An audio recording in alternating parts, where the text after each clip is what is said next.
என்ன sir best கவர்மெண்ட்ன்றாங்க, இந்த மாதிரி கவர்மெண்ட்டை தமிழ்நாட்டு யாருமே கொடுத்தது இல்லைன்றாங்க.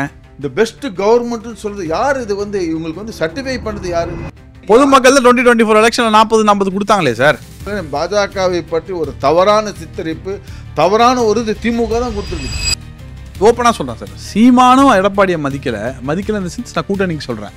கூட்டணி ஆஸ்பெக்ட்ல நம்ம பர்சனலா சொல்ல, விஜய் அவர்களும் எடப்பாடி அவர்களை வந்து நாங்கள் வந்து இருக்க சேர மாட்டோம்ன்றாங்க. குறிப்பாக விஜய் தரப்புல என்ன சொல்ல போது, பாஜக இருக்கும் ஒரு அணிகள் நாங்கள் இருக்க மாட்டோம் அப்படின்றாங்க. எடப்பாடி அவர்கள் என்ன சொல்றாரு, பாஜக வேணும்னு சொல்றாரு, விஜயும் சேர்த்துக்கணும் அப்படின்னு சொல்லும் போது இதுல பயங்கர கான்ட்ராடிக்டியா இருக்கு. ஒருவேளை அவர் மேலே அவர் கான்ஃபிடன்ஸ் இல்லையோ? திரு சீமான் அவர்கள் அந்த 3 தேர்தல்கள் பார்த்துருந்து இப்போதான் அவர் வந்து ஒரு 8% ஓட் பேங்க் எடுத்திருக்கிறார். சார் அவருக்கு ஆட்சி வர்றதுல முக்கியம் இல்லை, என்னோட தனித்திறன் தானே முக்கியன்றார் அவரு. அவருடைய கொள்கையை நீங்க பார்க்கணும்ல. அந்த 30 ஓட்டு ஏடிஎம்கேக்குன்னு வரக்கூடிய அந்த ஓட் பேங்க் 30 ஓட்டை தக்க வச்சுக்கிட்டார். அதே போல திமுக 24 இழந்திருக்காரு.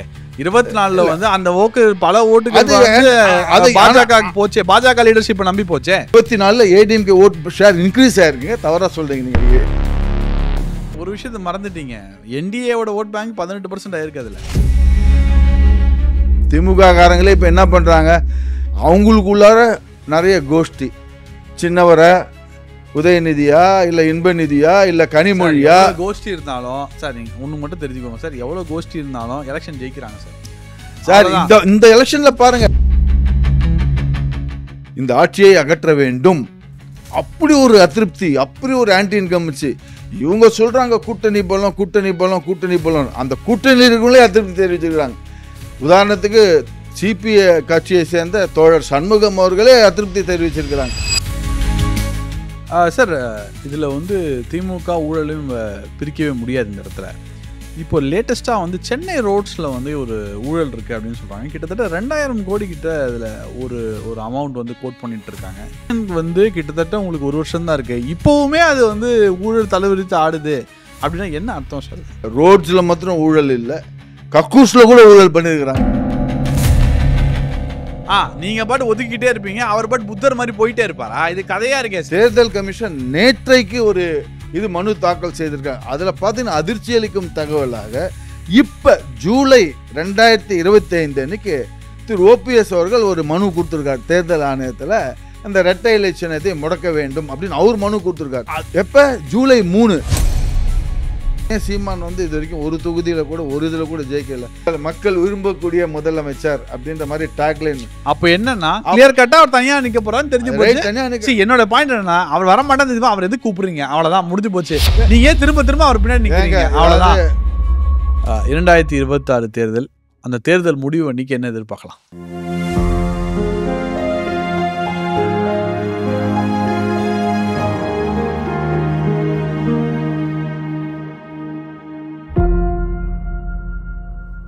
சாமானிய நேயர்களுக்கு வணக்கம். இன்றைய சிறப்பு வந்து நம்ம கூட வந்து மூத்த பத்திரிகையாளர் கோவிந்தராஜன் அவர்கள் வந்திருக்கிறார். தமிழக அரசியல் களம், தேர்தல் களம் பற்றி நிறைய கேள்விகளுடன் அவருடன் சந்திக்கிறோம். வாங்க இருக்கிற கேள்வியெல்லாம் கேட்போம். சார் வணக்கம். வணக்கம் நாகராஜ். சார் 2026 தேர்தல் களம் வந்து பயங்கரமா சூடு பிடிச்சிச்சு சொல்லலாம். ஒரு புறம் வந்து முதல்வர் ஒரு ரோட் ஷோ பண்றாரு, இன்னொரு புறம் வந்து எடப்பாடி அவர்கள் வந்து மக்களை காப்போம் அப்படின்னு சொல்லி ஒரு ரோட் ஷோ பண்ணிட்டு இருக்காரு. அது எல்லாத்துக்கும் முன்னாடி வந்து மாண்புமிகு தமிழக முதலமைச்சர் உடல்நலக் குறைவா இல்லை ஹாஸ்பிட்டல் அட்மிட்டாக இருக்கான்ற விஷயம் நம்ம கேள்விப்பட்டோம். சீக்கிரம் அவன் பூர்ண குணமடைந்து வீடு திரும்புவதற்கு அனைவரும் பிரார்த்திப்போம். சார் 2026 தேர்தல் களம் பயங்கரமாக சூடு பிடிச்சிருக்கு அப்படின்னு தான் நம்ம. ஒரு புறம் சீரியஸாக முதல்வர் அவர்கள் ரோட் ஷோ பண்ணிக்கிட்டே இருந்தார்.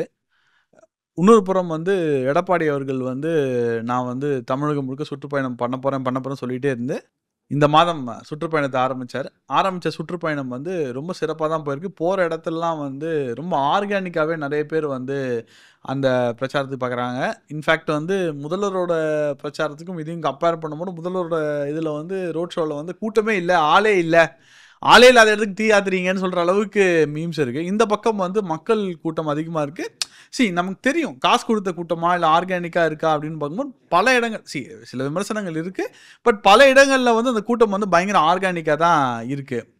ஆட்சி மாற்றத்துக்கான சமிக்கைகள் வர ஆரம்பிச்சிருச்சா? முதலிலே மாண்புமிகு தமிழக முதல்வர் அவர்கள் உடல்நலம் தேறி பூர்ண குணமடைந்து மீண்டும் அவர் பணியாற்றுவதற்கு எல்லாம் வல்ல இறைவனை பிரார்த்தித்துக் கொள்கின்றேன். அவர் எங்களுக்கும் முதல்வர், நமக்கு எல்லாருக்கும் முதல்வர் அவர்தான். கட்சிக்கு அப்பாற்பட்டு அரசியலுக்கு அப்பாற்பட்டு அவர் எல்லாம் முதல்வர். நல்லபடியா அவர் பூர்ண குணமடைந்து மீண்டும் அவருடைய கடமையை ஆற்ற வேண்டும் என்று பிரார்த்திக்கிறேன். இப்போ நீங்கள் சொன்னீங்க ஆர்கானிக்காக வரக்கூடிய க்ரௌடு, நிச்சயமாக இது வந்து பணத்தை கொடுத்து சேர்க்கறதுன்னா அது வந்து பார்த்தீங்கன்னா ஒரு 50% 60% கட்சி தொண்டர்கள் ஒவ்வொருத்தர், அதாவது ஒரு வட்ட செயலாளர், அப்புறம் மாவட்ட செயலாளர் அப்படின்ற அந்த லெவலில் பார்த்தீங்கன்னா அவங்க ஒரு வட்ட செயலாளராக இருந்தால் அவர் ஒரு 50 பேர் கூப்பிட்டு வருவாங்க, ஒரு மாவட்டத்தை சார்பாக ஒரு 1000 பேர் கூப்பிட்டு வருவாங்க அப்படின்னு ஒரு டார்கெட் ஃபிக்ஸ் பண்ணிப்பாங்க. பட் அது பார்த்தீங்கன்னா ஒரு 50% இருக்கும். பட் அதையும் மீறி வந்து பொதுமக்கள் அவங்க வந்து ஒரு பேச்சு கேட்குறப்ப நிற்கிறாங்க, கடந்து போகிறதில்ல. அதாவது என்ன பேசுகிறாரு பார்ப்போமே, இவர் என்ன சொல்கிறாரு எடப்பாடியார் அப்படின்னு சொல்லிட்டு பொதுமக்கள் நின்று அவருடைய பேச்சை கேட்டு இவர் பேசுறதுல நியாயம் இருக்குதுப்பா, கரெக்டு தான் அப்படின்ற மாதிரி பொதுமக்களிடையே ஒரு தாக்கத்தை ஏற்படுத்தி இருக்கிறது திரு எடப்பாடி பழனிசாமி அவர்களின் இந்த தேர்தல் பரப்புரை சுற்றுப்பயணம்.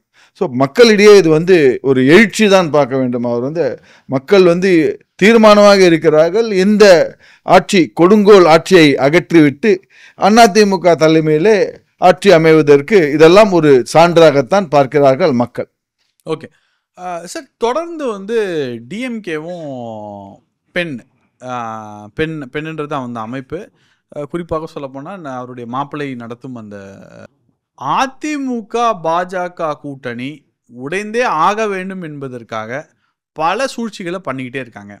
எடப்பாடியும் நயினாரும் இணைந்து அதை வந்து பிரேக் பண்ணிக்கிட்டே இருக்காங்க. அதை நீங்கள் எப்படி பார்க்குறீங்க? என்னென்ன சூழ்ச்சிகள் நடந்தது, எதெல்லாம் பிரேக் பண்ணாங்கன்னு நினைக்கிறீங்க சார்? அதாவது இது வந்து ஆரம்பத்திலிருந்து திரு எடப்பாடி பழனிசாமி அவர் கூட நேற்று நடந்த நேர்காணல், ஒரு பிரபலமான தனியார் தொலைக்காட்சிக்கு நேர்காணல் சொல்லியிருந்தார். அதுக்கப்புறம் ஒரு பிரபல ஆங்கில பத்திரிகைக்கு நேர்காணலில் அவரே இதுக்கு உண்டான விளக்கத்தை கூறியிருக்கிறார். அதைத்தான் நான் மீண்டும் இங்கே சுட்டிக்காட்ட விரும்புகிறேன். அதாவது என்ன சொல்லியிருக்கா, சட்டசபையிலேயே நடந்துட்டு இருக்கிறப்ப முதல்வர் வந்து நாங்கள் பாரதிய ஜனதா கட்சி கூட கூட்டணி வச்சுருக்கீங்க அப்படின்னு சொல்லி கேட்குறாங்க. அவங்களுக்கு ஏன் பயம்? திமுகவுக்கு ஏன் இந்த ஒரு பயம்? அதிமுக கட்சி யாரோட வேணா கூட்டணி வைக்கிறது அவங்களுக்கு எல்லா உரிமையும் இருக்குது, நீங்கள் ஏன் அவங்களோட கூட்டணி வைக்கிறீங்க அப்படின்றத வந்து கேட்கறதுக்கு உண்டான அந்த உரிமை திமுகவுக்கு கிடையாது. அவங்க கட்சி அவங்க யாரோட வேணா கூட்டணி வச்சுக்கலாம். ஸோ இது ஆரம்பத்திலிருந்தே இது வந்து ஒரு திமுக கட்சி, அதனை சார்ந்த அந்த பெண் நிறுவனம் எல்லாம் ஒரு நரேட்டிவை செட் பண்ணி, இந்த நரேட்டிவை தான் வந்து சமூக ஊடகங்கள்லையும் அது போல் முக்கியமான மெயின் ஸ்ட்ரீம் மீடியாக்களும் இதைத்தான் வந்து பரப்பிட்டே இருக்கிறாங்க. பட் இதையெல்லாம் அதை வந்து அவர் தவிடுபடி ஆக்கிட்டு இருக்கிறார் திரு எடப்பாடி பழனிசாமி அவர்கள். இது ஆரம்பத்தில் இந்த உதாரணத்துக்கு பார்க்குறதா இருந்ததுன்னா, இது போல் ஒரு நரேட்டிவ் வந்து எடப்பாடி பழனிசாமி ஆட்சியில் இருக்கிறச்சே இது போல் நரேட்டிவ் சொல்ல ஆரம்பிச்சிட்டாங்க. அதாவது எடப்பாடி பழனிசாமி அப்போ ஆட்சி சென்ற டேர்மில் அதிமுக ஆட்சி இருக்கிறப்ப இந்த ஆட்சி 100 நாளில் கவுந்துரும், 200 நாளில் கவுந்துரும், 1 மாதத்தில் கவுந்துரும், 2 மாதத்தில் கவுந்துரும், அப்படியே சொல்லியே மக்களை இதை வந்து நம்ப வைத்தார்கள். ஆனால் இதையெல்லாம் கடந்து திரு எடப்பாடி பழனிசாமி அவர்கள் அந்த ஆட்சியை 4.5 ஆண்டுகள் அவர் ஆட்சியை சிறப்பாக திறம்பட அந்த ஆட்சி புரிந்து மக்களிடையே நன்மதிப்பை நற்சான்றிதழ்களை பெற்றுள்ளார் என்பது வரலாறு. அதுதான் சான்று, மக்களே பார்த்துருக்காங்க. இது போல நிறைய அதாவது நரேட்டிவ் செட் பண்ணியிருக்கிறதுல திமுகவுக்கு கை வந்த கலை. அதே போல தான் இப்போ இந்த ஆட்சி வந்ததுக்கு அப்புறம் பல்வேறு அவங்கள்ட்ட வேற எதுவுமே கிடையாது. அவங்க ஆட்சியில் செய்யக்கூடிய பெஸ்ட் கவர்மெண்ட்ன்றாங்க. இந்த மாதிரி கவர்மெண்ட்டை தமிழ்நாட்டு யாருமே கொடுத்தது இல்லைன்றாங்க அப்படின்னு அவங்க தான் சொல்றாங்க. இது வந்து யார் சொல்லணும்? இந்த பெஸ்ட் கவர்மெண்ட்னு சொல்றது யார்? இது வந்து இவங்களுக்கு வந்து சர்டிஃபை பண்ணது யாரு? பொதுமக்கள். இன்னைக்கு யார் 2024 எலெக்ஷன்ல 40 கொடுத்தாங்களே சார். ஏங்க அது வந்து மத்திய அரசுல வந்து யார் ஆட்சி புரியணும் அப்படின்ற ஒரு இதில் வந்து பார்த்தீங்கன்னா அந்த மத்திய அரசுக்கு தமிழக மக்கள் என்றைக்குமே பார்த்தீங்கன்னாக்க ஒரு அதாவது பாஜக வந்துடக்கூடாது, அந்த மத்தியில் ஆள்றதுக்கு காங்கிரஸ் கட்சி தான் வரணுன்றது அது ஒரு நிலைப்பாடு ரொம்ப நாளாக இருந்துட்டு இருக்குது. அந்த பாஜக வந்தான்னா அது இவங்களும் அதுவும் திருப்பி நான் சொல்கிறேன், பாஜகவை பற்றி ஒரு தவறான சித்தரிப்பு, தவறான ஒரு இது திமுக தான் கொடுத்துருக்குது. ஏன்னா அவங்களுக்கு வேறு எதுவும் இல்லை. பாஜக வந்ததுனால நமக்கு மைனாரிட்டிஸுக்கும் இஸ்லாமியர்களுக்கும் அவங்க வந்து எதுவும் பண்ண மாட்டாங்க அப்படின்ற ஒரு பிம்பத்தை, ஒரு மாயத்தை, ஒரு ஃபால்ஸ் ப்ராபகாண்டா பண்ணியிருக்கிறதுனால மக்கள் அதை நம்பி சரி சென்டரில் வந்து யார் வேணா அது காங்கிரஸ் வரட்டோன்ற அடிப்படையில் போட்டிருக்கிறாங்க. ரெண்டாவது பார்த்தீங்கன்னா அது பார்லிமெண்ட் எலெக்ஷனில் பார்த்தீங்கன்னாக்கா மத்தியில் யார் ஆள போடுறாங்க அப்படின்றத தான் இது பண்ணுறாங்க. அதனால தான் இப்போ கூட வந்து பார்த்தீங்கன்னா பிஜேபி வந்து 2029 தேர்தலை மனதில் வைத்துக்கொண்டு தான் அதிமுகவோடு ஒரு கூட்டணி வைத்துக்கொண்டு அப்போதுதான் அவர்களுக்கு கணிசமான நாடாளுமன்ற உறுப்பினர்கள் தமிழகத்திலேருந்து வர வேண்டும் என்ற நோக்கத்தோடு தான் இந்த கூட்டணியை வச்சு இது பண்ணியிருக்காங்க. ஸோ அந்த நீங்கள் சொல்கிறக்கூடிய இந்த 2024 தேர்தல் இதெல்லாம் பார்த்துருந்தீங்கன்னாக்கா அது பல்வேறு மக்கள் என்ன இன்னைக்கு ஃபீல் பண்ணுறாங்க.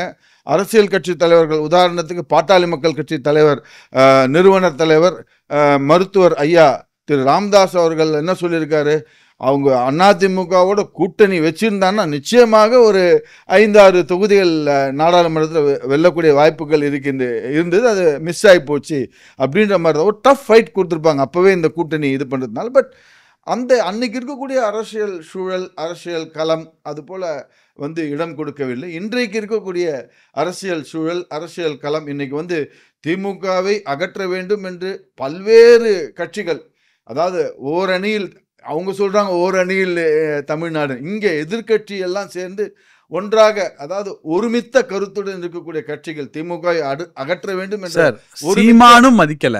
ஓப்பனா சொல்றேன் சார், சீமானும் எடப்பாடியை மதிக்கல இந்த சென்ஸ் நான் கூட்டணிக்கு சொல்றேன், கூட்டணி ஆஸ்பெக்ட்ல பர்சனலா சொல்ல. விஜய் அவர்களும் எடப்பாடி அவர்களை வந்து நாங்க வந்து சேர மாட்டோம்ன்றாங்க. குறிப்பாக விஜய் தரப்புல என்ன சொல்ல போது, பாஜக இருக்கும் ஒரு அணியில் நாங்க இருக்க மாட்டோம் அப்படின்றாங்க. எடப்பாடி அவர்கள் என்ன சொல்றாரு, பாஜக வேணும்னு சொல்றாரு, விஜயும் சேர்த்துக்கணும் அப்படின்னு சொல்லும் போது இதுல பயங்கர கான்ட்ரடிக்டியா இருக்கு. ஒருவேளை அவர் மேலே அவர் கான்ஃபிடன்ஸ் இல்லையோ? அதாவது இது நாளடைவில் போக போக இன்னும் தேர்தல் வர்றதுக்கு இன்னும் 8 மாதம் இருக்குது. மக்கள் புரிந்து கொள்வார்கள். அதாவது தமிழக மக்கள் நம்ம லேசாக எடப்பட முடியாது. அவங்க மிகவும் சாமர்த்தியமானவர்கள். தமிழக மக்கள் மிகவும் புத்திசாலிகள். ஏன்னா தமிழகத்தில் நம்ம பார்க்கக்கூடிய எல்லா தேர்தலையும் பார்த்துருக்கோம். நாடாளுமன்ற தேர்தலும் பார்த்துருக்குறோம், சட்டமன்ற தேர்தலையும் பார்த்துருக்கோம். நாடாளுமன்ற தேர்தலில் வேறு மாதிரி ஒரு நிலைப்பாடு எடுப்பார்கள் தமிழக மக்கள், சட்டமன்றத்துக்கு வேறு ஒரு நிலைப்பாடு. ஸோ இப்போ நீங்கள் கேட்கக்கூடிய கேள்வி, விஜய் சீமான் அவர்கள் 2 பேருமே திராவிட கட்சிகளை அகற்ற வேண்டும் என்று கூறியிருக்கிறார்கள். அப்படி திராவிட கட்சிகளை அகற்ற வேண்டும் என்றால் நாம் ஃபர்ஸ்ட் திரு சீமான் அவர்களை எடுத்துக்கொள்ளும். சீமான் அவர்கள் ஏறத்தாழ அவர் வந்து 3 தேர்தல்கள் அவர் வந்து பார்த்திருக்கிறார். திரு சீமான் அவர்கள் அந்த 3 தேர்தல்கள் பார்த்திருந்து இப்போ தான் அவர் வந்து ஒரு 8% ஓட் பேங்க் எடுத்திருக்கிறார். அவர் வந்து உண்மையிலேயே அவர் வந்து திமுகவை அகற்ற, அவருக்கு ஆட்சி வர்றதுல முக்கியம் இல்ல, என்னோட தனித்திறன் தானே முக்கியன்றார் அவரு. அவருடைய கொள்கையை நீங்க பார்க்கணும்ல. சும்மா அவரை வந்து நீங்க வாங்கன்னா இது எடப்பாடியோட ஸ்டேச்சருக்கு வந்து இதுவா தானே இருக்கு. அப்ப அவர் மேல ஒரு கான்ஃபிடன்ஸ் இல்ல தானே அர்த்தம்? அப்படி கிடையாதுங்க. அதாவது எடப்பாடி பழனிசாமி அவர்கள் என்ன சொல்றாருன்னா, இந்த உதாரணத்துக்கு ஒரு 100 ஓட் வாக்காளர், ஒரு 100 ஓட்டு இருக்குன்னு வச்சுக்கோங்களேன். அந்த 100 ஓட்டில் அந்தந்த கட்சிக்குன்னு ஒரு ஓட் பேங்க் இருக்கும். ஃபார் எக்ஸாம்பிள் இப்போ ஏடிஎம்கேக்கு அவங்களுடைய ஓட் பேங்க் அந்த 100 ஓட்டில் ஒரு 30 ஓட்டு ஏடிஎம்கே ஓட் பேங்க் சாலிட் அப்படின்றது இது இருக்கும். அதை இப்போ எடப்பாடி தக்க வச்சுக்கிட்டார். அந்த 30 ஓட்டு ஏடிஎம்கேக்குன்னு வரக்கூடிய அந்த ஓட் பேங்க் 30 ஓட்டை தக்க வச்சுக்கிட்டார். அதே போல திமுக 24 இழந்திருக்காரு. 24 வந்து அந்த ஓட்டு பல ஓட்டுகள் பாஜக போச்சே, பாஜக லீடர்ஷிப் நம்பி போச்சே. இல்லைங்க, அது வந்து 24 ஏடிஎம்கே ஓட் ஷேர் இன்க்ரீஸ் ஆயிருக்குங்க. தவறா சொல்றீங்க நீங்க. 2024 தேர்தலில் ஏடிஎம்கே ஓட் ஷேர் இன்க்ரீஸ் ஆயிருக்கு. நான் அப்படி சொல்ல வரல சார். தொடர்ந்து அதிமுகவுக்கு வாக்களித்த பல அதிமுகன்ற கட்சியோட பெரிய வாக்கே திமுக எதிர்ப்பு வாக்குகள் தான். இந்த திமுக இதை நான் உங்களோட உடன்பட இல்லை. அதாவது பாத்தீங்கன்னா தீய சக்தி திமுக அழிக்கப்பட்ட கட்சி. அதாவது நான் என்ன சொல்றேன்னா, ஒரு கட்சிக்கும் அவங்கவுங்க ஓட் பேங்க்னு இருக்கு. இப்போ அதிமுகவுக்கு சாலிட் ஓட் பேங்க்னு ஒன்று இருக்கு, திமுகவுக்குன்னு ஒரு ஓட் பேங்க் இருக்கு. அதை தவிர இப்போ வந்து இந்த 2 ஓட் பேங்கை போங்க மிச்சம், அதான் நான் சொன்னேன் 30% திமுக 30% அதிமுக. அதாவது சொல்லிட்டேன்னா 60 ஒரு 100 பேர் வாக்காளர் இருக்காங்க, 60 வாக்கு வந்து 30 அதிமுக 30 திமுக எடுத்துங்களேன், மிச்சம் 40 வாக்காளர். அந்த 40 வாக்காளர்களில் ஒரு 20 வாக்காளர் இப்போ எக்ஸ்ட்ரா யார் வாங்குறாங்க, 50 வாக்கு வாங்கிட்டாங்கன்னா யார் ஜெயிக்கக்கூடிய அந்த மிச்சம் கூடிய இந்த 40 வாக்காளர் தான் இந்த டிசைடிங் ஃபேக்டர்ஸ், அதாவது இந்த சேஞ்சிங் ட்ரெண்டுன்னு ஆங்கிலத்தில் சொல்லுவாங்க. அந்த 40% வாக்காளருக்கு தான் இப்போ போட்டியே. அதில் தான் வந்து விஜய் வராரு, சீமான் வராரு, அதிமுக அந்த அவங்க அந்த ஆன்டி இன்கம்பன்சி ஓட்டு, திமுகவுக்கு அதிருப்தி ஓட்டுகள் அந்த 40% இருக்கு. அவங்க தான் வந்து இப்போ போட்டியே அதில் தான் இதாகுது. அதில் தான் இப்போ இருக்கக்கூடிய இந்த சட்டமன்ற தேர்தலில் பார்த்தீங்கன்னாக்கா இந்த மீதம் இருக்கக்கூடிய அந்த 40% ஓட் பேங்க் யார் பிரிக்க போகிறாங்க, who is going to take that pie? ஏன்னா இப்போ இந்த டிஎம்கே உடைய ஓட்டும் இப்போ சரிஞ்சிருக்கு. டிஎம்கே உடைய ஓட் பேங்க் சரிஞ்சிருக்கு. சென்ற நாடாளுமன்ற தேர்தலில் நம்ம 6% அவங்களுடைய ஓட் பேங்க் சரிந்திருக்கிறது. அதிமுகவுடைய ஓட் பேங்க் கூடி இருக்கிறது. ஸோ நீங்க ஒரு விஷயத்தை மறந்துட்டீங்க. என்டிஏவோட ஓட் பேங்க் 18% ஆயிருக்கு. அதுல தொடர்ந்து மக்கள் செகண்ட் சாய்ஸா, அதாவது நாடாளுமன்ற தேர்தலில் அதிமுக தனித்து தான் போட்டிட்டது, என்டிஏன்னு கிடையாது. சென்ற 2020 இருந்தாங்க உள்ள தேமுதிகவுடைய ஓட்டு வங்கின்னு பார்த்தீங்கன்னா அவங்க வந்து ரொம்ப ஓட்டுலாம் சரிந்து தான் இருக்குது. தேமுதிகவுக்கு அதில் கால்குலேட் பண்ணினாக்க ஒரு லெஸ் தென் ஒரு 1% தான் இருக்கக்கூடிய வாய்ப்பு இருக்குது. மேக்சிமம் அதிமுகவுடைய ஓட்டு தான் நாடாளுமன்ற தேர்தலில் அது கூடி இருக்கிறது. ஒரு 3% கூடி இருக்கிறது. 23 டு பி ப்ரிசைஸ் 23% வாக்குகள் அதிமுக பெற்றிருக்கிறார்கள் நாடாளுமன்ற தேர்தலில். இது வந்து திமுகவுக்கு சரிந்திருக்கிறது. ஏன்னா திமுக ஆஸ் அ ஹோல் கூட்டணி, இண்டி கூட்டணியாக அவங்க வந்து அதிமுகவுடைய அதிகம் பெற்றிருந்தாங்க நாடாளுமன்றத்தில். பட் திமுக ஒரு தனிப்பட்ட கட்சியாக சரிந்திருக்கிறது. அதனால தான் இப்போ என்ன பண்ணுறாங்க, ஸ்டாலின் அவங்களுடைய ஓட் பேஸ் இன்க்ரீஸ் பண்ணுறது தான் இப்போ வந்து அந்த உங்கள் இந்த ஓரணியில் தமிழகம் அப்படின்னு சொல்லிட்டு மெம்பர்ஸை சேர்க்கறதுக்கு இதுதான் மெயின் ரீசன். அவங்க வந்து இப்போ சேர்க்கன்னா அவங்களுடைய ஓட் பேஸ் கம்மியாக இருக்குதுன்னா இதுதான் இப்போ பண்ணிட்டு இருக்காங்க, ஓரணியில் தமிழகம்னு சொல்லிட்டு.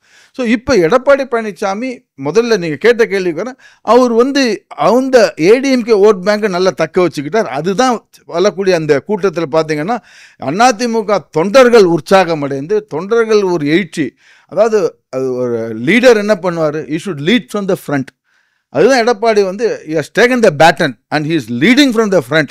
நான் முன்னாடி போகிறேன், தொண்டர்கள்லாம் வாங்க அப்படின்னு he has encouraged. இப்போ அவர் பண்ணுற அந்த சுற்றுப்பயணம் வந்து பார்த்தீங்கன்னா அனைத்து அண்ணா திராவிட தொண்டர்களுக்கு ஒரு ரெஜினுவேட் ஆகி அவங்க வந்து ஒரு புத்துணர்ச்சி பெற்று அவங்க வந்து ரைட் தலைவர் வந்துட்டார்ப்பா, இனிமேல் அவங்கெல்லாம் வந்து இப்போ எல்லாம் சொல்கிற இந்த மீடியா நரேட்டிவ்ஸ்லாம் ஃபேக்குப்பா, நிரூபிச்சிட்டார்ப்பா, அவ்வளோ கும்பல் வருது தலைவரை பார்க்க, வாங்க நம்ம ஃபுல்லாக இறங்கி வேலை செஞ்சு ஆட்சியை பிடிக்கிறது நம்ம பண்ணோம் அப்படின்ற மாதிரி ஒரு அதிமுக தொண்டர்களுக்கு Edappadi Palaniswami as a leader he is leading from the front, carrying the baton of AIADMK. அதுதான் இன்றைக்கு வந்து ஒரு உற்சாகம் இருக்குது. ஆனால் எதிரணியில் பார்த்தீங்கன்னா அந்த உற்சாகம் இல்லை. அந்த உற்சாகம் திமுக கிட்ட அந்த உற்சாகம் இல்லை. அந்த திமுக காரங்களே இப்போ என்ன பண்ணுறாங்க, அவங்களுக்குள்ளார நிறைய கோஷ்டி, சின்னவரை உதயநிதியா இல்லை இன்பநிதியா இல்லை கனிமொழியா கோஷ்டி இருந்தாலும் சார், நீங்கள் ஒன்று மட்டும் தெரிஞ்சுக்கோங்க சார், எவ்வளோ கோஷ்டி இருந்தாலும் எலெக்ஷன் ஜெயிக்கிறாங்க சார். சார் இந்த எலெக்ஷனில் பாருங்கள் 2026 வரக்கூடிய தகவல்கள் என்ன சொல்லுதுன்னா 2026 தேர்தல் கிட்டத்தட்ட it is going to be like 2011.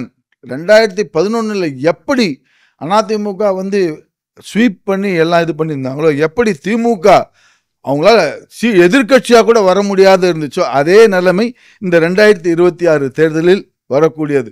மக்கள் வந்து அதாவது முதல்ல ஜெயலலிதா மேடம் அவங்க ஆட்சி செஞ்சிருந்த அந்த ஃபர்ஸ்ட் டேர்ம்னு முடிஞ்சதுக்கு மக்கள்கிட்ட ஒரு அதிருப்தி, ஒரு அலை ஏற்படுது. அப்படியே எல்லாரும் ஒரு அதிருப்தியில் இருந்திருந்தாங்க அந்த 96 எலெக்ஷன் போது. அப்போ வந்து ஆடிங் தட் லாட் ஆஃப் இந்த மூப்பனார் அவர்களுடைய ஒரு இதுவும் ரஜினிகாந்தினுடைய ஒரு தாக்கமும் சேர்ந்து மக்களிடையே ஒரு மிகப்பெரிய எழுச்சி ஏற்படுது. அதே போன்ற எழுச்சி தான் இப்பொழுது களத்திலே மக்களிடையே இந்த ஆட்சியை அகற்ற வேண்டும், அப்படி ஒரு அதிருப்தி, அப்படி ஒரு ஆன்டி இன்கம்பன்சி. இவங்க சொல்கிறாங்க கூட்டணி பலம். அந்த கூட்டணிகளே அதிருப்தி தெரிவிச்சிருக்கிறாங்க. உதாரணத்துக்கு சிபிஐ கட்சியை சேர்ந்த தோழர் சண்முகம் அவர்களே அதிருப்தி தெரிவிச்சிருக்கிறாங்க. அதாவது ஒரு நேர்காணல்ல வாக்குறுதிகள் எல்லாம் நிறைவேற்றிச்சுன்னா நாங்கள் என்னத்துக்கு போராட போகிறோம் அப்படின்ற மாதிரி ஒரு சுட்டி காட்டி சொல்லியிருக்க. கூட்டணிக்குள்ளே அவங்க இருக்க கூட்டணிக்குள்ளேயே வந்து அதிருப்திகள் வர தொடங்கி விட்டது. போக போக பார்த்தீங்க என்றால் இந்த திமுக கூட்டணி வந்து எல்லோரும் புரிந்து விட்டார்கள், ஏதோ கிடைக்கிறத கொண்டுக்கிட்டு நம்ம வந்து எதனா பார்த்துப்போம் அப்படின்ற மாதிரி தான் அங்கே இருக்கக்கூடிய கல நிலவரம் இப்படி தான் தோணுதுங்க. சார், இதில் வந்து திமுக ஊழலையும் பிரிக்கவே முடியாது. இந்த இடத்துல இப்போ லேட்டஸ்ட்டா வந்து சென்னை ரோட்ஸ்ல வந்து ஒரு ஊழல் இருக்கு அப்படின்னு சொல்றாங்க. கிட்டத்தட்ட 2000 கோடி கிட்ட அதுல ஒரு ஒரு அமௌண்ட் வந்து கோட் பண்ணிட்டு இருக்காங்க. வாட் கைண்ட் ஆஃப் ஊழல் இது? எலக்ஷனுக்கு வந்து கிட்டத்தட்ட உங்களுக்கு 1 வருஷம் தான் இருக்கு. இப்பவுமே அது வந்து ஊழல் தலைவிரித்து ஆடுது அப்படின்னா என்ன அர்த்தம் சார் அது?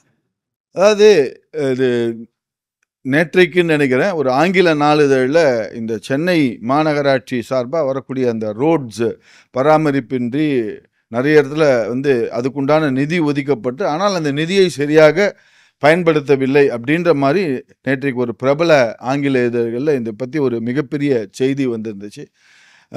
இது சென்னை மாநகராட்சியில் அடிக்கடி இது போல் ஒரு முறைகேடுகள் நடந்திருக்கிறது இந்த கடந்த ஒரு ஆண்டுகளாக நாம் பார்த்துருக்கிறோம். இது வந்து சென்னை அந்த ரோட்ஸில் மாத்திரம் ஊழல் இல்லை, கக்கூஸில் கூட ஊழல் பண்ணியிருக்கிறாங்க இங்கே இருக்கக்கூடிய சென்னை மாநகராட்சி. அதையும் நம்ம பார்த்துருக்குறோம். நேற்றைக்கு பிரபல நாளிதழில் பார்த்தீங்கன்னாக்கா இந்த பார்க்கிங்க்கு வந்து டெக்ஸ்கோ அந்த நிறுவனம் அது கான்ட்ராக்டே முடிஞ்சு போச்சு, ஏறத்தாழ டிசம்பர்லேயே முடிஞ்சு போச்சுன்னு சொல்கிறாங்க. அங்கே அதுலேயும் ஒரு முறைகேடுகள் நடத்தி நாளொரு மேனியும் பொழுதொரு வனவுமாய் ஊழலிலே பிறந்து ஊழலிலே வளர்ந்து அந்த ஊழலையே இது பண்ணியிருக்கிறது தான் இந்த திமுக கட்சி. மக்கள் இதை தான் பார்த்து கொண்டிருக்கிறார்கள். அந்த ஊழலில் நிறைய முறைகேடு இருக்குது. அதாவது அவங்க குறிப்பிடுறது என்னன்னாக்கா பல்வேறு ரோடுகளில் வந்து ரோடு போட்டதாக கணக்கு காமிச்சு நிறைய ஊழல் நடந்திருக்குது. சில இடத்துல ரோடே போடலை. நேற்றுக்கு வந்து அந்த ஆங்கில நாளிதழில் பார்த்தீங்கன்னாக்கா வரக்கூடிய அந்த ஒருத்தர் அங்கே ஒரு பகுதியில் வாழக்கூடிய ஒரு ரெசிடெண்ட் என்ன சொல்லியிருக்காருன்னா 10 வருடங்களாக எங்கள் இதில் இந்த ரோடே போடலைங்க, அப்படியே தான் இருக்குது, குண்டும் குழியுமாக தான் இருக்குது அப்படின்ற மாதிரி சொல்லியிருக்காங்க. ஸோ அந்த ரோடில் இதை வந்து மெயின் ஸ்ட்ரீம் மீடியா யாரும் இதை பற்றி பேசுறது கிடையாது.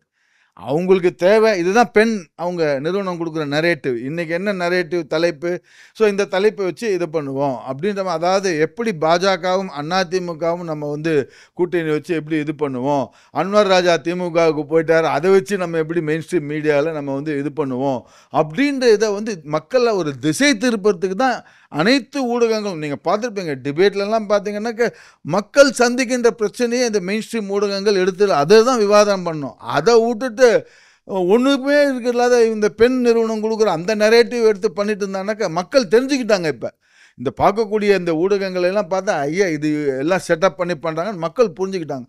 ஸோ இந்த போன்ற ஊழல்களை எடுத்து விவாதிக்கிறோம். அது இங்கே விவாதிக்கலை. இந்த ஊழல்கள் வெளிச்சத்துக்கு ஒரு சில பத்திரிகைகள் முன்வருகிறார்கள். அதில் ஆங்கில பத்திரிகை இதை சொல்லியிருக்கு. இந்த ஊழல் வந்து இதுக்கு ஆய்வு நடத்தி இன்வெஸ்டிகேட் பண்ணி இதை வந்து முறையாக அந்த ஊழலை தடுக்க வேண்டும்.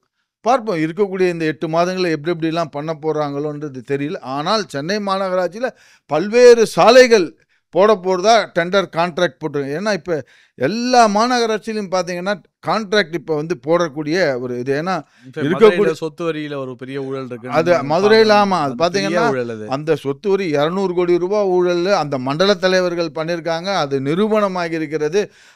இது ஸ்டாலின் முதல்வர் அவர்கள் வந்து அவருடைய கட்சி அந்த மண்டல தலைவர் ரிசைன் பண்ணுங்கன்னு சொல்லியிருக்காங்க. ஆனால் நாங்கள் ரிசைன் பண்ண மாட்டோம்னு அவங்க பிடிவாதமாக இருக்காங்க. அவங்க தலைவருடைய சொல்லை மீறி அசோசியேஷன் நாடகம் தானே சார். நான் இப்படி சொல்கிறேன், நீ அப்படி சொல்லி அப்படியே ஓட்டிடலாம், அவ்வளோதானே சார். அது இவங்களுக்கு திமுகவுடைய டிஎன்ஏ அதுதான். ஸோ அது போல் பல்வேறு ஊழல் தென்காசியில் கவுன்சிலர்கள்லாம் வந்து இது பண்ணியிருந்தாங்க. இப்போ ஒரு 4-5 நாளுக்கு முன்னாடி முதல்வர் அவர்கள் யார் கவுன்சிலருக்கு மேலெல்லாம் ஊழல்கள் குற்றச்சாட்டு வந்துடும் அவங்கெல்லாம் வந்து உடனடியாக பதவியை ராஜினாமா செய்ய வேண்டும் முதல்வர் அறிவிச்சிருக்கிறார். அப்படின்னா அப்போ முதல்வரே ஒப்புதல் வாக்குமூலம் கொடுத்திருக்கிறார். தங்களுடைய கட்சியை சார்ந்த கவுன்சிலர்கள்லாம் ஊழல் செய்பவர்கள் அவரே ஒப்புதல் வாக்குமூலம் கொடுத்து 4 நாளுக்கு முன்னாடி பேப்பரில் வந்திருக்கு. ஒரு பிரபலமான ஆங்கில பேப்பரில் முதல்வர் வந்து கவுன்சிலர் அந்தந்த உள்ளாட்சியை அமைப்புகளை சேர்ந்த கவுன்சிலர் யாரெல்லாம் ஊழல் குற்றச்சாட்டுகளுக்கு உட்பட்டிருக்கிறாரோ அவங்கெல்லாம் உடனடியாக பதவியை ராஜினாமா செய்ய வேண்டும் முதல்வர் கூறியிருக்கிறார். அப்போ முதல்வரே ஒப்புதல் வாக்குமூலம் கொடுத்திருக்கிறார். தங்களுடைய கட்சி ஊழல் அப்படின்ற மாதிரி. இதுதான் அதுக்கு வந்து ஒரு நேர் எடுத்துக்காட்டாக இருக்குது. இது போல் ஊழலில் பல இது தொடர்ந்துருக்குது. சென்னை மாநகராட்சி சொல்லவே வேண்டாம், அது ஊழல் செய்வாங்க. அதை எதிர்த்து யாருன்னா கோர்ட்டுக்கு போனான்னாக்கா கோர்ட்டில் வந்து உத்தரவு சொல்கிறார் நீதிபதி, நீங்கள் இது போல் தடுத்து நிறுத்துங்க. உதாரணத்துக்கு ருக்குமாங்கதன்னு ஒரு நபர் வந்து சில ஆண்டுகளுக்கு முன்னாடி ஒரு அந்த இல்லீகல் கன்ஸ்ட்ரக்ஷன் குறித்து அது வந்து மாநகராட்சி நடவடிக்கை எடுக்கணும்னு சொல்லியிருந்தாங்க. நடவடிக்கை எடுக்கலை. அதுக்கோசரம் கோர்ட்டுக்கு போனாங்க. கோர்ட்டை வந்து என்ன சொல்லியிருந்துச்சு, அது மாநகராட்சி ஆணையரை அந்த இல்லீகல்ஸ் கன்ஸ்ட்ரக்ஷன் மீது என்னென்ன நடவடிக்கை எடுத்திருக்கீங்க, லாக் அண்ட் சீல் என்னென்ன இருக்குது, அந்த இதெல்லாம் கொடுங்க, மனுதாரர் கொடுங்கன்னு சொல்லியிருந்தாங்க. அது கொடுக்கவே இல்லை மாநகராட்சி. கடைசியில் கண்டெம்ட் போட்ட உடனே மாநகராட்சி ஆணையர் போய் கோர்ட்டுக்குள்ளே போய் மன்னிப்பு 1 லட்ச ரூபா அபராதம் போட்டாங்க கோர்ட். இந்த கண்டெம்ட்டுக்கு மாநகராட்சி ஆணையருக்கு 1 லட்ச ரூபா அபராதம் போட்டு அதுக்கப்புறம் அவர் நேராக வந்து மன்னிப்பு கேட்டார். அந்த ஆணையர் வந்து கோர்ட்டில் போய் மன்னிப்பு கேட்டதுக்கப்புறம் அந்த 1 லட்ச ரூபாய் அபராதத்தை நீக்கி இந்த குறிப்பிட்ட நாட்களுக்குள்ளார அந்த மனுதாரர் கேட்ட அந்த டீட்டெயில்ஸ் எல்லாம் கொடுங்கன்னு சொல்லியிருக்காங்க. இப்படி தான் வந்து இந்த ஆட்சியில் இருக்கக்கூடிய அதிகாரிகள்லாம் கோர்ட்டு அப்பப்போ தலையிட்டு குட்டு வாங்கிட்டே இருக்காங்க. நேற்றைக்கு கூட பார்த்தீங்கன்னாக்க தலைமைச் செயலாளர் அவர் போய் கோர்ட்டில் போய் மன்னிப்பு கேட்டிருக்காரு. முன்னாள் தலைமைச் செயலாளரும் இப்போ இருக்கக்கூடிய தலைமைச் செயலாளரும் கண்டெம்ட் பெட்டிஷன் கோர்ட்டு அவங்க சொல்லக்கூடியதை வந்து எதுவுமே செயல்படுத்தலைன்றதுனால கோர்ட்டுக்கு போயிட்டு 2 பேரும் ஐயா சாமி எங்களை மன்னிச்சிடுங்கன்னு சொல்லிட்டு கோர்ட்டில் போய் மன்னிப்பு கேட்டதுக்கப்புறம் கோர்ட்டு அவங்களை மன்னித்து விட்டுருக்கு. இப்படித்தான் இருக்கிறது இந்த ஆட்சியில் அவன நிலை. மக்கள் எல்லாம் பார்த்து கொண்டிருக்கிறார்கள். பல்வேறு ஊழல்கள் மாநகராட்சியில் பார்த்தீங்கன்னா அந்த பார்க்கிங் ஊழல், கக்கூசு ஊழல், இப்போ இந்த ரோடு ஊழல்லையே போயிட்டு இருக்குது. இதுக்கெல்லாம் பேக்கேஜ் சொல்கிறாங்களே மேயர், வணக்கத்துக்குரிய மேயர், இது ஒரு பேக்கேஜ் போட்டுருக்கு. சென்னை மாநிலத்தில் இந்த மழை வெள்ளம் வரப்போ அதில் எவ்வளோ ஊழல் இது பண்ணிட்டு இருந்தாங்க. ஸோ இது மக்கள் பார்த்து கொண்டிருக்கிறார்கள். சரியான பாடம் மக்கள் கற்பிப்பார்கள்.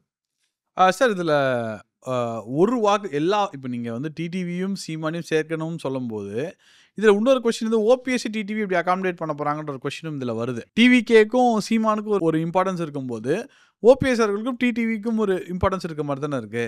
இன்ஃபேக்ட் ஓபிஎஸோட தொண்டர்கள் வந்து நாங்கள் காலைல கூட விட சேர்த்துக்கோங்க அப்படின்னு ஒரு விஷயத்த வந்து சொல்கிறாங்க. அதுக்கு வந்து எடப்பாடி அவர்கள் வந்து அதற்கு வாய்ப்பே இல்லைன்றத வந்து ரொம்ப கிளியர் கட்டாக அந்த இன்டர்வியூவில் வந்து ரொம்ப ஸ்ட்ரைட்டாக பேங்க் ஆன் அடிச்சிட்டாரு. டிடிவி பற்றி சொல்லும்போது அதுக்கு ஸ்ட்ரைட்டாக பதில் சொல்லாமல் சேர்க்க போகிறோன்றதை இன்டெரக்டாக ஒரு விஷயத்த வந்து சொல்லியிருக்காரு. இப்போ ஓபிஎஸ் ஆதரவாளரின் வாக்கு முக்கியம் இல்லை. சென்ற முறை திமுக ஓபிஎஸ் எவ்வளோ வாக்குங்க இருக்கு, ஓபிஎஸ்க்கு எவ்வளோ ஆதரவாளர்கள் இருக்காங்க, எவ்வளோ வாக்கு இருக்கு, அவர்கிட்ட 4 எம்எல்ஏ இருக்காங்க, அவ்வளோதான், வேற யாருமே கிடையாது. அவங்க சார் 4 எம்எல்ஏக்கள் இன்னைக்கு வந்து ஏன்டா ஓபிஎஸோட போகணுன்ற அந்த மனநிலைக்கு இருக்காங்க. புலிவாலை பிடிச்ச கதையை தான். ரெண்டாவது அவங்க கிட்ட இருக்கிற தொண்டர்கள்லாம் நீங்க சொல்றாங்கல்ல காலில் விழுறாங்கன்னு சொல்லிட்டு, ஏன் அவங்க நொந்து நூலா போயிட்டாங்க. ஐயோ இந்த மனுஷனை நம்பி நம்ம வந்துட்டோம், நமக்கு எதுவும் அரசியல் வாழ்க்கை இவரோட இருந்தால் ஸ்தம்பித்து போய் விடும் அப்படின்ற ஒரு நேரத்தில் காலில் விழுந்துக்கிறேன் சேர்த்துக்கொண்டார். ஓபிஎஸ் தொண்டர்கள் அதான் இது பண்ணிட்டு இருந்தாங்க. ஆனால் ஓபிஎஸ் வந்து அவருக்குன்னு செல்வாக்கே கிடையாதுங்க. அவருக்கு செல்வாக்கு இருந்துச்சுன்னா நான் கேட்கக்கூடிய 3 கேள்வி ஓபிஎஸ் நான் அவரோட விவாதம் பண்ணுறதுக்கு தயாராக இருக்கேன். நான் கேட்கக்கூடிய 3 கேள்விக்கு பதில் சொல்லுங்கள். 2019 அந்த தேர்தல் நாடாளுமன்ற தேர்தலில் அவர் மகன் நிற்கிறார், ஜெயிக்கிறார். இவர் முழுக்க அந்த தொகுதி தேனி நாடாளுமன்றத்தில் முழுக்க இவர் வந்து போய் அங்கேயே தான் ஃபோக்கஸ் பண்ணி இது பண்ணிட்டு இருக்கிறார். மோடி அவர்களும் வந்திருந்தார், தேர்தல் பிரச்சாரம் பண்ணி வந்துட்டார். அது ஏன்? உள்நோக்கம், சுயநலம். தன்னுடைய மகன் ஜெயித்து விட்டு எம்பி பதவி ஜெயிச்சா ஒரு மந்திரி பதவி மோடி அரசுல வாங்கலான்றதுல அந்த எண்ணத்துல பண்ணி தடுத்துட்டாரு. அது ஒரு ரீசன். நல்லது, நல்ல வேலை வரல, இல்லைன்னா அது இன்னும் ரொம்ப பேஜாராயிட்டாரோ, அதெல்லாம் பயப்படலாம் இல்லைங்க. இன்னொன்று சுட்டி காட்டுறேன். அதே 2021 சென்ற சட்டமன்ற தேர்தல் அவங்க ஒன்றா தானே இருந்தாங்க, ஒருங்கிணைப்பாளர் இணை உறுப்பினர். அப்படி இருக்க சூழ்நிலை தனக்கு செல்வாக்கு இருக்கக்கூடிய அந்த தேனி நாடாளுமன்ற தொகுதியில் இருக்கக்கூடிய தனக்கு செல்வாக்கு இருக்கக்கூடிய அந்த முக்குலத்தோர் சமூகத்தை சேர்ந்தவர்கள் எனக்கு நல்ல செல்வாக்கு இருக்குது என்று சொல்லக்கூடிய திரு ஓபிஎஸ் அவர்கள் ஏன் ஆண்டிப்பட்டி தொகுதியிலே திமுகவிற்கு வெற்றி வாய்ப்பை அங்கே ஏன் வந்து திமுக ஜெயிச்சாங்க, ஏன் அதிமுக வெற்றி வாய்ப்பை இழந்தது? இவருடைய செல்வாக்கு தான். சென்னையில் முடிச்சிடறேன். ஆண்டிப்பட்டி தொகுதி படுத்திருந்தே எம்ஜிஆர் ஜெயிச்சக்கூடிய தொகுதி ஆண்டிப்பட்டி. அது ஒன்றாச்சு. அடுத்து பெரியகுளம். இந்த பெரியகுளம் தொகுதியும் அதிமுக கோட்டை, அங்கேயும் ஒரு கோட்டை விட்டார். ஓபிஎஸ் எதுவுமே பண்ணல, பிரச்சாரமே. அவர் ஒரு சுயநலவாதி. இந்த கட்சியை வந்து அவர் வந்து ஆரம்பத்தில் கொஞ்சம் இதுவாக இருந்தார். அவர் வந்து அந்த தர்ம யுத்தம்னு பண்ணுறப்ப மக்கள்லாம் அவரை நம்பி கொஞ்சம் இது பண்ணியிருந்தாங்க. அதுக்கப்புறம் போக போக நீல சாயம் வெளுத்து போச்சுன்ற மாதிரி இவரோட சாயம் வெளுத்து போய் மக்கள் வந்து இவரை புரிஞ்சுக்கிட்டாங்க. இன்றைக்கு ஓபிஎஸ் உடைய நிலைமை, அவர் இப்போ யார்கிட்ட அவர் பிஜேபி வந்து தெள்ள தெளிவாக சொல்லிட்டார். அமித்ஷா அவர்கள் அவங்களுடைய உட்கட்சி பிரச்சனை, இதில் நாங்கள் தலையிடத்துக்கு எதுவும் இல்லைன்னு தெள்ள தெளிவாக சொல்லிட்டார். பட் அதே அமித்ஷா அவர்கள் வந்து மதுரைக்கு மீட்டிங் வரும்போது ஓபிஎஸ்சியும் டிடிவி நம்ம அகாமடேட் பண்ணிக்கலாம்னு வார்த்தை சொல்லியிருக்காரு. அது அவங்களுடைய இது. இவர் கூட எடப்பாடி கூட ஓபிஎஸ்ஸை நாங்கள் கேட்க மாட்டோம், எல்லாம் உங்களுடைய தொகுதி உடன்பாடு, தொகுதி பங்கீடு, தொகுதி உடன்பாடு வரும்போது அது இன்னும் டைம் இருக்குது, அப்போ அதுக்குண்டான எப்படி டிசைட் பண்ணுறது எடப்பாடியாரும் அமித்ஷாவும் சேர்ந்து அதுக்கு முடிவு எடுப்பார்கள். ஆனால் இன்றைக்கு திரு ஓபிஎஸ்க்கு செல்வாக்கு என்பது கிடையவே கிடையாது. அதனால தான் அவர் என்ன பண்ணார், பெரிய குளத்தில் நிற்காத ராமநாதபுரத்தில் போய் எம்பி தேர்தலுக்கு நின்றார். அங்கே வாங்க எல்லாரும் சொல்லுவாங்க ஓபிஎஸ் ஆதரவாளர்கள்லாம் அதிமுக அங்கே 4ஆம் இடத்துக்கு போச்சு, டெபாசிட் வாங்கி போச்சுன்னு. அது ஏற்றுக்கொள்கிறேன், டெபாசிட் வாங்கி ஒரு கட்சியின் விசுவாசம். உங்க கட்சியில் சாரி சார் அதிமுகலிருந்து எவ்வளோ ஓபிஎஸ் நிறுத்துனீங்க? பயந்து போய் தான் நிறுத்துனீங்க. அதாவது சார் இது சார் நீங்க பெரிய கட்சினா நீங்க 2வது இடத்துக்கு வந்திருக்கணும், ஏன் வர முடியல சார்? அதான் நான் திருப்பி சொல்றேனே, இந்த இதில் வந்து அதாவது ஓபிஎஸ் அவர்கள் கட்சிக்கு விரோதமாக அவரால் தான் வந்து அவர் வாக்குகளை அது உண்மையிலேயே அதிமுக விசுவாசி, நான் அதிமுக எந்த நிபந்தனையும் இல்லைன்னு சொல்லி அவர் இது பண்ணுறது, அந்த தேர்தலே நின்றுருக்கக்கூடாது. நிற்கலான்னு அதிமுக அங்கே ஜெயிச்சிருக்குங்க. அவர் அந்த நிலைமையை எடுத்துருக்கணும், அந்த நிலையை ஸ்டாண்டே எடுத்துருக்கணும். நீங்க பாட்டு ஒதுக்கிட்டே இருப்பீங்க, அவர் பாட்டு புத்தர் மாதிரி போயிட்டே இருப்பாரா? இது கதையா இருக்கே சார். தேர்தல் கமிஷன் நேற்றைக்கு ஒரு மனு தாக்கல் செய்திருக்காங்க. அதில் பார்த்தீங்கன்னா அதிர்ச்சி அளிக்கும் தகவலாக இப்போ ஜூலை 2025 அன்னைக்கு திரு ஓபிஎஸ் அவர்கள் ஒரு மனு கொடுத்துருக்கார் தேர்தல் ஆணையத்தில், அந்த இரட்டை இலட்சணத்தை முடக்க வேண்டும் அப்படின்னு அவர் மனு கொடுத்துருக்கார். எப்போ? ஜூலை 3. ஆனால் நாடகம் அடிக்கிறார், நான் எதுவுமே சமரசம் வரேன், எதுவும் நிபந்தனை இல்லை, நான் இது பண்ணுறேன் அது பண்ணேன். இப்பேற்பட்ட உண்ட வீட்டுக்கே ரெண்டகம் செய்கின்ற ஓபிஎஸ் யாருன்னா இது பண்ணுவாங்க. ஜூலை 3ஆம் தேதிங்க, இவர் இவ்வளோ நாள் நான் வரேன்னு சொல்லிட்டு ஜூலை 3ஆம் தேதி இன்னைக்கு தேர்தல் ஆணையத்தில் போய் இரட்டையில முடக்கணும்னு கூட இருக்கிற கட்சிக்கு இவ்வளோ ஒரு அம்மாவால் சுட்டி காட்டப்படணும். இது போல் செய்வார் அவர் வந்து, அம்மா இருந்தார்னா ஜெயலலிதா இருந்தார்னா இது போல் செய்வார் அவர் வந்து. இதனால்தான் வந்து அனைத்து இந்திய அண்ணா திராவிட தொண்டர்கள் எல்லாம் ஐயோ இவர் வந்து துரோகின்ற ஒரு பட்டத்தை சுமத்தி இருக்கிறார்கள். 3ஆம் தேதிங்க, ஜூலை 3. நம்ம இன்னைக்கு பேசியிருக்கிறது ஜூலை 22. இது வந்து பொதுவெளியில் அந்த நாளிதழில் வரலன்னா, எலெக்ஷன் கமிஷன் சுட்டி காட்டுகிறது வரலன்னா யாருக்குமே தெரிஞ்சிருக்காது. இதுதான் ஓபிஎஸ், இதுதான் அவருடைய இது. ஆனால் மக்களும் புரிந்து விட்டார்கள், தொண்டர்களும் புரிந்து விட்டார்கள். அவர் வந்து தான் இருக்கு, அதாவது வடிவேலு ஒரு படத்தில் நான் இருக்கேன் நான் ஜெயிலுக்கு போகிறேன் வடிவேலு அவர்கள் ஒரு படத்தில் சொல்கிற மாதிரி இவரும் வந்து தன்னுடைய அரசியல் நானும் இருக்கேன்றதுனால அப்பப்போ இவர் சொல்லிட்டு இருக்கார். இங்கே ஒரு துண்டை போடுவோம், தவாக்காவில் ஒரு துண்டை போடுவோம், பிஜேபியில் ஒரு துண்டை போடுவோம், இங்கேயும் ஒரு துண்டை போடுவோம், எல்லாத்துலையும் துண்டை போட்டு வைக்கிறார். அவரை யாரும் இது பண்ணுவதாக இல்லை. அது பிஜேபி அவங்க வந்து பார்த்துப்பாங்க, அவங்களுக்கு வந்து இவருக்கு வந்து சீட்டு கொடுக்குறதா அது அவங்களுடைய இது. பட் அதிமுகவை பொறுத்தவரை திரு எடப்பாடி பழனிசாமி அவர்கள் தெள்ள தெளிவாக கூறிவிட்டார், இது காலம் கடந்து விட்டது, அதுதான் சொல்லியிருக்கிறார் சார். இப்போ இந்த தேர்தலில் ஜெயிச்சா யார் முதல்வர் ஆக போறார்? எடப்பாடியார் தான். கரெக்ட் தானே, அது டவுட் கிடையாது. ஆமாம், எல்லாருமே அவர் சுற்றி இருக்கிறவங்களும் பிஜேபியும் ஒரு அட்ஜஸ்ட்மெண்ட்டுக்கு வந்திருக்கு. அண்ணாமலையை வந்து இது பண்ணிட்டு வேற லீடர்ஷிப் மாறி இருக்கு. அவர் சுற்றி இருக்கிறவங்கெல்லாம் ஒரு அட்ஜஸ்ட்மெண்ட் இந்த என்டிஏ ஜெயிக்கணும் ஒரு இது பண்ணும்போது அவர் மட்டும் ஏன் பண்ண மாட்டேன்றார்? அவர் மட்டும் ஸ்டபனாக இருக்காரு. தேமுதிக விஷயத்துலையும் பார்க்கலாம், அந்த ஒரு ராஜ்யசபா விஷயத்துலையும் பார்க்கலாம். He was so stubborn. அப்படிதான் முதல்ல என்ன பண்ண டபுள் ஸ்டாண்ட் எடுக்கிறார் இபிஎஸ். முதல்ல நான் அப்படி சொல்லவே இல்லைன்னாரு, அப்புறம் நான் வந்து அப்புறம் கொடுக்குறேன் அப்படின்னு ஒரு விஷயத்த சொல்றாரு. சொல்லவே நான் மறுக்கட்டுமே, ஆதாரம் காட்டட்டுமே. அப்ப கொடுத்திருக்க வேண்டாமே, பிரேமலதா அவர்கள் கொடுத்திருக்கவே வேண்டாமே. ஏங்க இப்போ தெள்ள தெளிவாக எழுத்துப்பூர்வமாக பொதுவெளியிலே எடப்பாடி பழனிசாமி அவர்கள் 2026 தேர்தலில் முடிஞ்சதுக்கு அப்புறம் உங்களுக்கு ராஜ்யசபா உறுப்பினர் அளிக்கப்படும். இப்போ அங்க வரல சார், அவர் கொடுக்கறதுல வரல. முதல்ல வந்து கேட்கும் போது இந்த மாதிரி தேமுதிக ராஜ்யசபா சீட்டு நாங்க அப்படிலாம் சொல்லவே இல்லைன்னு சொல்லிட்டு தானே போனாரு. ஏங்க இவர் சொல்லியிருந்தாருன்னா, எடப்பாடி பழனிசாமி அவர்கள் சொல்லியிருந்தாருன்னா தேமுதிக கட்சியை சேர்ந்த மேடம் பிரேமலதா அவர்கள் ஆதாரத்தை காட்டட்டுமே. ஏன் இது பண்ணுறாங்க? அதாவது வாயில் என்ன வேணால் சொல்லலாங்க, என்ன வேணால் உருட்டலாம், ஆதாரம் தான் பேசும். இன்றைக்கு எடப்பாடி பழனிசாமி தெளிவாக எழுதி ஒரு பொது வெளியில் அறிக்கையாகவே கொடுத்துருக்காரு. ரைட்டிங் என்றைக்குமே ரைட்டிங் தான் பேசும். சார் முதல்ல நான் சொல்லவே இல்லைன்றாரு, இப்போ நீங்கள் ரைட்டிங்கில் கொடுக்கும்போது இது ஏன் இந்த கான்ட்ரடிக்டரி வருது?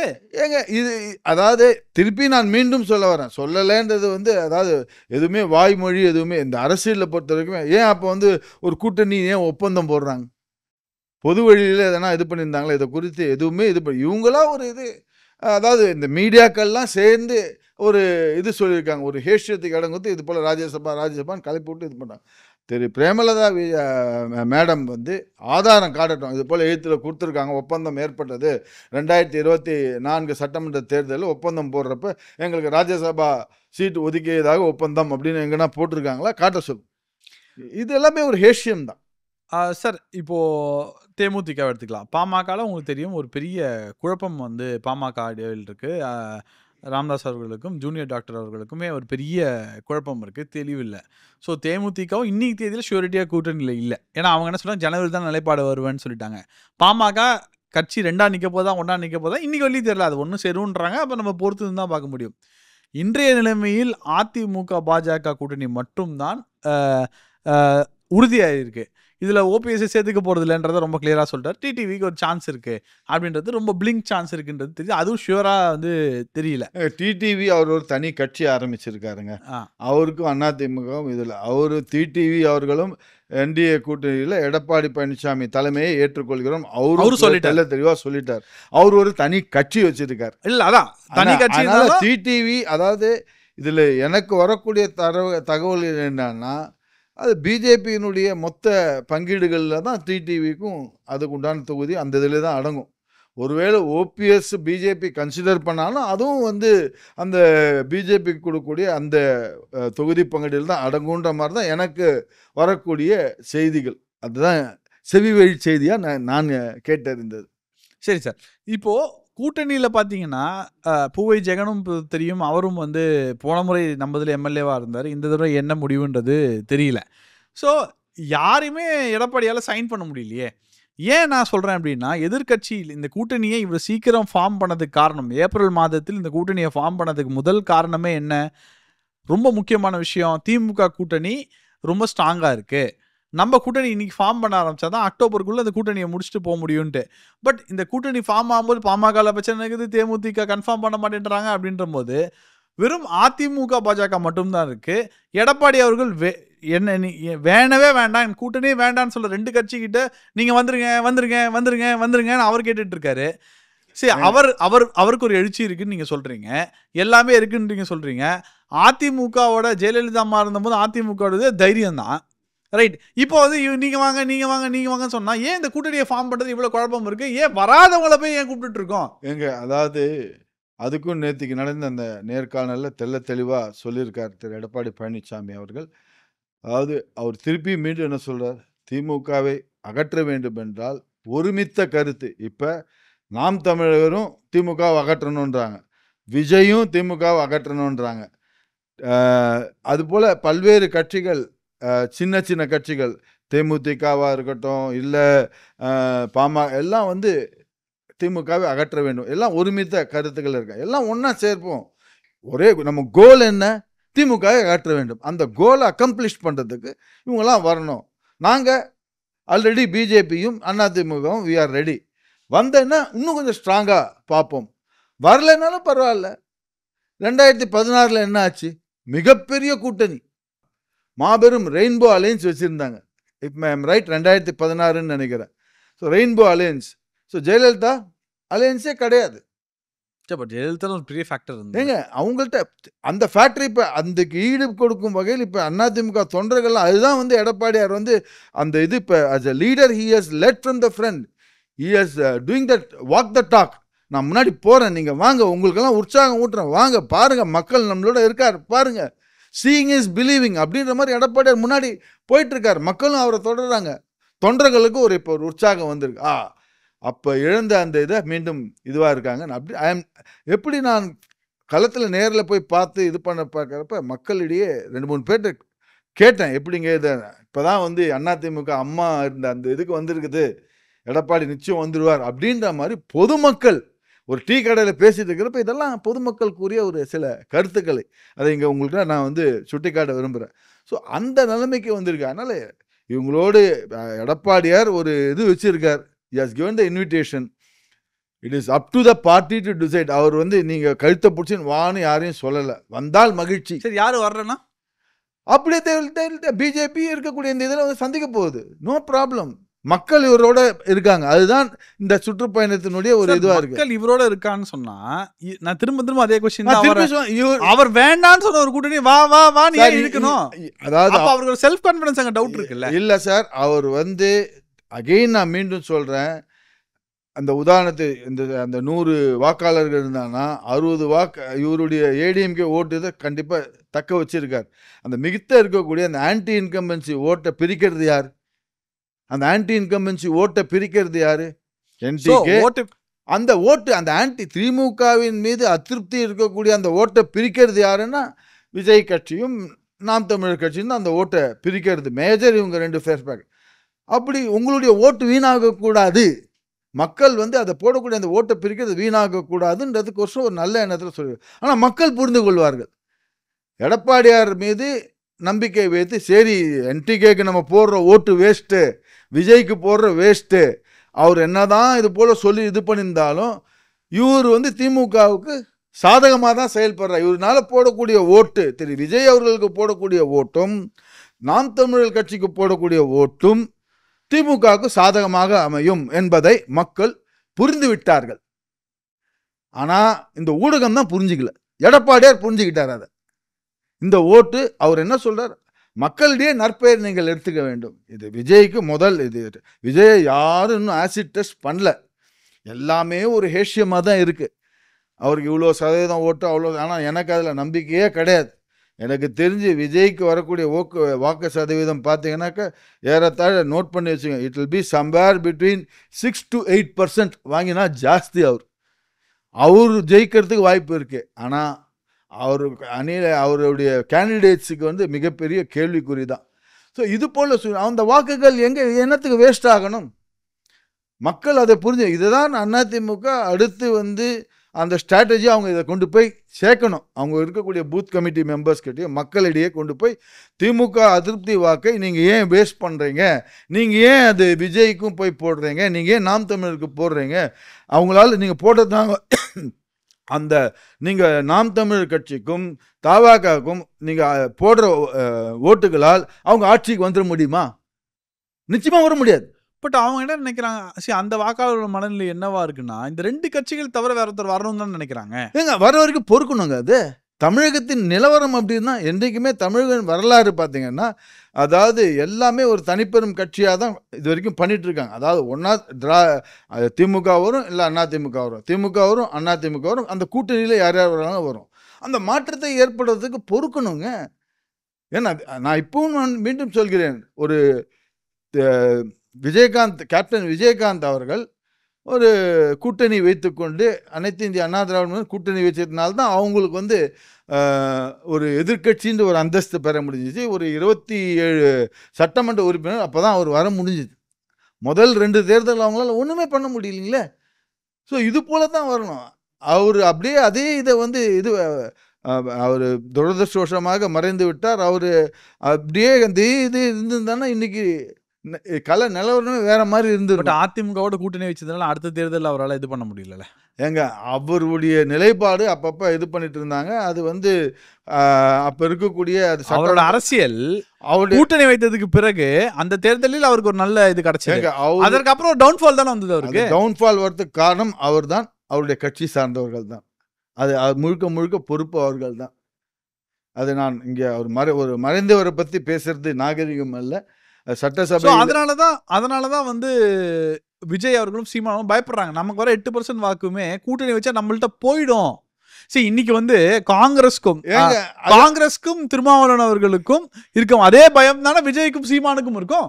ஏங்க அப்போ நீங்க அப்ப இது ப்ரூவ் பண்ணி வாங்க, நீங்க மக்கள்கிட்ட இது பண்ணிட்டு வாங்க சார். அவங்க வரேனே சொல்ல சார், அவங்க கூட்டணிக்கு வரேன், அவங்க கூட்டணிக்கு வரவே நீங்க தான் சார் கூப்பிட்டுட்டே இருக்கீங்க. மக்கள் நம்பட்டா சார், அதாவது கூட்டிருக்கோம், இனிமேலாம் அதெல்லாம் அவர் வந்து நீங்க வாங்கன்னு யாரையும் கையை பிடிச்சி இது பண்ணல. Has given open invitation. ஒருமித்த கருத்துக்கள் உடைய திமுக கட்சியை வீழ்த்த வேண்டும் என்று ஒருமித்த கருத்துக்களுடைய கட்சிகள் அனைவரும் அதிமுக என்டிஏ அந்த பாஜக தலைமையில் வாங்கன்னு சொல்லி சொன்னாங்க. நீங்க அரசியல், நீங்க பிரஸ் ரிப்போர்ட் சார், நீங்க அரசியல் வந்து ரொம்ப காலமா பார்த்துட்டு இருக்கீங்க. விஜய் முதல்வர் சொன்னாதான் விஜய் கட்சிக்கு ஓட்டு. எடப்பாடி முதல்வர் சொன்னா விஜய் கட்சிக்கு ஓட்டு வருமா? ஏங்க அதான் நான் சொன்னேன், விஜய் முதல்வர்னு சொல்லி இந்த சீமான் முதல்வர் சொன்னாதான் சீமான் கட்சிக்கு ஓட்டு. கரெக்ட். அது ஓட்டு போட்டு மக்கள் ஏத்துக்கலையே. விஜய் ஒன்னும் டெஸ்டே பண்ணலங்க. சீமான் டெஸ்ட் பண்ணிருக்காங்க. அவரு 3 தேர்தல் போறாரு, எல்லா தேர்தலும் இன்க்ரீஸ் ஆயிட்டே. அது வரவேற்கக்கூடியது. அதாவது ஒரு அரசியல் கட்சி ஆரம்பிக்கிறது எதுக்குங்க? நான் கேட்கக்கூடிய ஒரு அரசியல் கட்சி ஆரம்பிக்கிறது எதுக்கு? Basic question. ஜெயிக்கிறதுக்கு, மக்கள் நல்லது செய்யறதுக்கு, மக்களுக்கு அந்த ஜெயிக்கக்கூடிய அந்த நோக்கம் இருந்துச்சுன்னா ஏன் சீமான் வந்து இது வரைக்கும் ஒரு தொகுதியில கூட ஒரு இதுல கூட ஜெயிக்கல? உதாரணத்துக்கு சொல்ல வரேன், சீமான் கட்சியில் இருக்கக்கூடிய பல்வேறு தலைவர்கள் பிரிந்து வந்து மற்ற கட்சியில வந்து இன்னைக்கு வந்து நல்ல ஒரு பேசும் பொருளாக இருக்கிறார்கள். உதாரணத்துக்கு சொல்லணும்னா அனைத்து இந்திய அண்ணா திராவிட முன்னேற்ற கழகத்தை சேர்ந்த அவரு நம்ம ப்ரொஃபசர் இருக்கார், கல்யாண சுந்தரம் அவர்கள் வந்து அங்கிருந்து தான் இங்கே பிரிஞ்சு வந்தார். இன்னைக்கு வந்து அவருக்கு வந்து ஒரு நல்ல பிளாட்ஃபார்ம் கிடைத்து நல்லா இது பண்ண அந்த ஒரு இது இழந்துட்டார். சீமான் இழந்துட்டார். அதே போல இன்னொரு ராஜீவ் காந்தின்னு இருந்தார், அவரும் அங்கேருந்து அங்கே போனார். இந்த 2 பேர் நல்ல இளைஞர்கள். இன்னைக்கு இளைஞர்களே ஒரு எழுச்சியை ஒரு தாக்கத்தை ஏற்படுத்தக்கூடிய 2 பேரும் தலைவர்களை இழந்து விட்டார்கள். ஸோ சீமானை பொறுத்த வரைக்கும் பல்வேறு விமர்சனங்கள் வருகிறது. சார், அவங்க 26ல் கட்சியை விட்டு 21 தேர்தல் முடிஞ்சோடனே கட்சி விட்டு வந்தாங்க. இல்லை 21 தேர்தல் சமயத்தில் வந்தாங்க. இன்னைக்கு இன்னும் இல்லை முடிச்சிடறேன். 21 தேர்தல் சமயத்தில் வந்தாங்க. 21 வாங்கின வாக்குக்கும் 24 வாங்கின வாக்கும் சீமானுக்கு ரைஸ் தானே ஆயிருக்கு. அப்ப எந்த ஒரு பேக்வர்டும் இல்லையாங்க. அதாவது சீமான் வாக்கு ரைஸ் அந்த இந்த இடைத்தேர்தல் நின்றதுல அவருக்கு வந்து இதுவாயிருக்கு. ஏன்னா கட்சிகள் யாரும் வந்து அந்த இடைத்தேர்தலில் புறக்கணித்தாங்க, அதிமுக புறக்கணித்தாங்க. அதனால இவர் நின்றதுனால அந்த வாக்கு சதவீதம் கூடி இருக்கு. அது வந்து 24 நான் இதுலயுமே சொல்றேன். ரெண்டு கட்சி அவர் எல்லா தொகுதியிலும் நிக்க வச்சாருங்களா? நாடாளுமன்ற தேர்தலில் சீமான் கட்சியில எல்லா தொகுதியும் நிக்க வச்சாருல, கேண்டிடேட் போட்டாருல. ஆமா, எவ்வளவு அந்த ஓட்டு சதவீதத்துல இன்னைக்கு எவ்வளவு கேண்டிடேட் இருக்காருங்க? அந்த கட்சியில் இன்னைக்கு எவ்வளவு கேண்டிடேட் இருக்காங்க சார்? 234 கேண்டிடேட் ரெடியா இருக்குன்றாரு சார். அவரு நான் 2 பிராமின போடுறேன் அப்படின்றாரு. அதெல்லாம் சார் இன்னைக்கு அந்த கட்சியில சென்ற இதுல நின்ற அந்த காளிகாம்பாள், அவங்க பேர் காளியம்மா, அவங்களுடைய இது என்ன இன்னைக்கு நிலைப்பாடு? கட்சி விட்டு வெளில வந்துட்டாங்க. அவங்க நல்ல நல்ல யங்ஸ்டர்ஸை இழக்கிறாங்க. ஸோ அந்த கட்சியில் வந்து அதாவது என்னன்னாக்க இது வந்து ஒரு ஓட்டப்பந்தயம் இருக்குது. அந்த ஓட்டப்பந்தயத்தில் எதுக்கோசரம் ஓடுவாங்க? ஜெயிக்கிறதுக்கோசரம் ஓடுவாங்க. ஆனால் இந்த கட்சியில் ஒரு ஓட்டப்பந்தய ரேஸில் இருக்குங்க.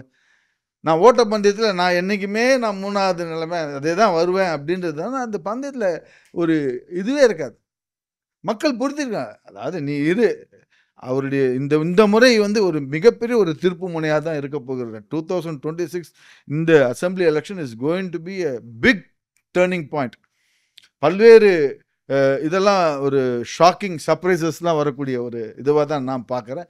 மக்கள் இப்போ வந்து புரிஞ்சுக்கிட்டாங்க. அதாவது இனி மேற்கொண்டு அதிமுக வந்து அவங்களுடைய ஸ்ட்ராட்டஜி எப்படின்னா, உங்களுக்கு விஜய்க்கு போடக்கூடிய வாக்கு அவர் ஆட்சி அமைக்க முடியும்னா தமிழக மக்கள் மிகவும் புத்திசாலிகள், சாமர்த்தியமாக அவங்களுக்கு தெரியும். அப்படி விஜய்க்கு போடுறதா இருந்தால் எப்பயோ போட்டு இது பண்ண, அதாவது அப்படி ஒரு நிலைமை ஏற்பட்டு அவர் முதலமைச்சராக வந்தால் வரவேற்கக்கூடியது தான். அது ஒன்றும் டெஸ்ட் பண்ணலை யாரும். ஆனால் நிச்சயமாக எடுத்த உடனே வந்து ஒரு ஆட் ட்ராப் பண்ணி ஒரு கட்சி ஆரம்பித்து துவங்கப்பட்ட ஒரு 2 வருடங்கள் 1.5 வருடங்களில் ஒரு முதலமைச்சர் வரத்துக்கு எல்லாரும் வந்து எம்ஜிஆர், புரட்சி தலைவர் எம்ஜிஆர் ஒரு உதாரணத்தை சுட்டி காட்டுறாங்க. அவர் வரலையா அப்படின்னு. எம்ஜிஆர் அவர்கள் 10 வருஷத்துக்கு மேலே அரசியல் இருந்தார். அரசியல் எல்லாம் இல்லை, இப்பதான் வந்திருக்காரு. எம்ஜிஆர் சொல்றேன், ரொம்ப வருஷம் அரசியல் இருந்தார். நடிக்கிறதுக்கு முன்னாடி அவர் அதாவது நடிப்பும் அரசியல் வாழ்வும் அவருக்கு 2 கண்கள் அப்படின்னு தான் முன்னாடி சொல்லியிருந்தார். அதாவது அப்போ அவர் வந்து கட்சியில் இருந்தார். அண்ணாதுரை வந்து அவர் எம்ஜிஆர் பிரச்சாரத்துக்கு வந்தா தான் அதனால வளர்ந்துச்சு. இதுதான் வரலாறு.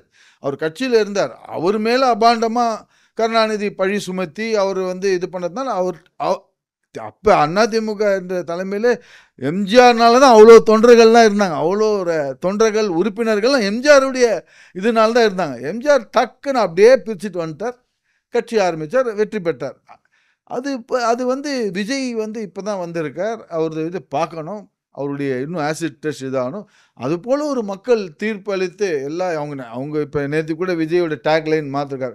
மக்களின் மக்கள் விரும்பக்கூடிய முதலமைச்சர் அப்படின்ற மாதிரி டேக்லைன். அப்போ என்னன்னா கிளியர் கட்டா அவர் தனியா நிக்க போறான்னு தெரிஞ்சு போச்சு. என்னோட பாயிண்ட் என்னன்னா அவர் வர மாட்டேன், அவர் எதுக்கு கூப்பிடுறீங்க, அவ்வளவுதான் முடிஞ்சு போச்சு. நீங்க ஏன் திரும்ப திரும்ப அவர் பின்னாடி நிக்கிறீங்க, அவ்வளவுதான்.